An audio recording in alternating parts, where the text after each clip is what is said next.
افغانستان په روان نړیوال جام کې خپله 5مه لوبه وبایلله، خو له تېرو لوبو څخه یې پرون ښه لوبه وکړه. سلام او وخت مو په خیر، په دې هیله چې روغ جوړ او د صحت او عافیت جامې به مو پر تن وي.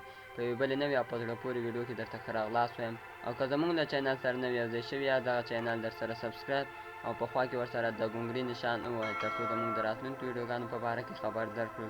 د انګلستان په مانچسټر لوبغالي کې ډېره په زړه پورې او جالبه لوبه ترسره شوه. انګلستان د افغانستان په وړاندې د لوبې پچه یا ټاس وګټه او لومړی توپوهنه انتخاب کړه. انګلستان یو غوره پاڼۍ ترسره کړه او افغانستان ته یې د 6 لوبغاړو په سوځېدو د 398 ستر او د همالیا د غرو په څېر هدف ورکړ.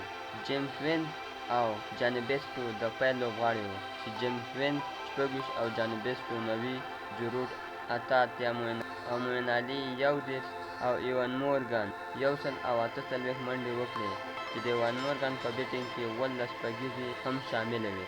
افغانستان لپاره دولت زدران او ګلبدین نایب 3 ویکټې ترلاسه کړې، خو راشد په 9 اورونو کې د نړیوال جام بدترینه بالینګ وکړ، چې 110 منډې یې ورکړې او هیڅ کوم لوبغاړی یې ونه سوځو.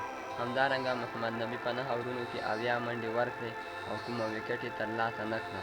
افغان توپوهونکي د انګلستان د 398 منډو هدف په تعقیب کولو سره په پوره 50 اورونو کې د 240 منډو پورې وکړې او په 150 منډو یې ستره ماته ومنل.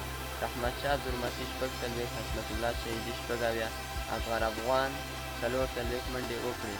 انګلینډ توپ اچوونکو جوفر آرچر او عادل رشید 3 ویکټې ترلاسه کړې او مارکوړ بیا 2 ویکټې ترلاسه کړې.